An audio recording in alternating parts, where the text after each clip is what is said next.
गांधारी ने कैसे दिया 100 पुत्रों का जन्म। कौरव की जन्म की अद्भुत कहानी। महाभारत से जुड़े ऐसे कोई कथा सुनने को मिलते हैं जो हमारी समझ से परे है।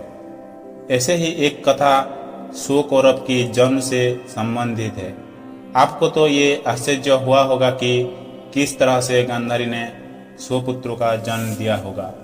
नमस्कार दोस्तों, हमारे श्री कृष्ण ज्ञान गंगा चैनल में आपका हार्दिक स्वागत करते हैं। यदि आपने हमारे चैनल को सब्सक्राइब नहीं किया हुआ तो कृपया सब्सक्राइब कर लीजिए। आपको बता दे, गांधारी की गर्भ से 100 पुत्र का जन्म किसी दैवी चमत्कारी नहीं, बल्कि वो ऐसी घटनाएं हैं जो हमारी प्राचीन भारत की रहस्यमयी विज्ञान का उदाहरण है। गांधारी गांधार राज्य का राजा सुबल की सुपुत्री थी। समय बीता और गांधारी के विवाह हस्तिनापुर के राजकुमार धृतराष्ट्र से हुआ। धृतराष्ट्र जन्म से ही अंधे थे। ऐसे ही गांधारी ने भी अपनी आंखों में आजीवन पट्टी बांधने का फैसला किया। गांधारी आंखें होते हुए भी नेत्रहीन बन के रहने लगी।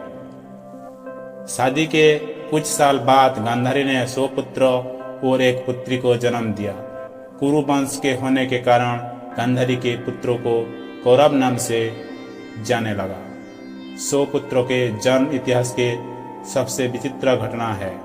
गांधारी को बचपन से ही धार्मिक कार्य में बहुत रुचि थी।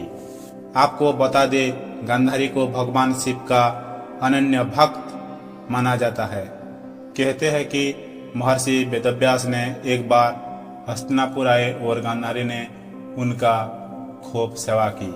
गांधारी का लगन और आस्था को देखकर महर्षि वेदव्यास ने गांधारी को 100 पुत्र होने का वरदान दिया। महर्षि वेदव्यास के आशीर्वाद के अनुसार गांधारी गर्भवती हुई। गर्भधारण कर लेने के पश्चात 2 वर्ष व्यतीत हो जाने के बाद गांधारी का कोई भी संतान उत्पत्ति नहीं हुई। इसी में क्रोधवशत गांधारी ने अपने पेट में जोर से प्रहार किया, जिससे उसका गर्भ गिर गया।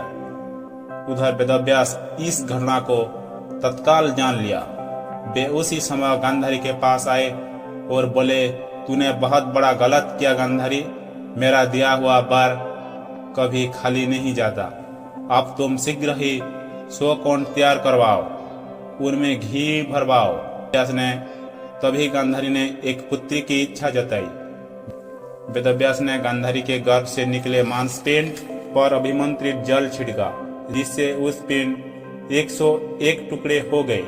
वेदव्यास ने उस टुकड़ों को गांधारी के बनवाए हुए उस कुंड में रखवा दिया। उसके बाद उस कुंड को 2 वर्ष पश्चात खोलने का आदेश दे दिया और अपने आश्रम चल गए।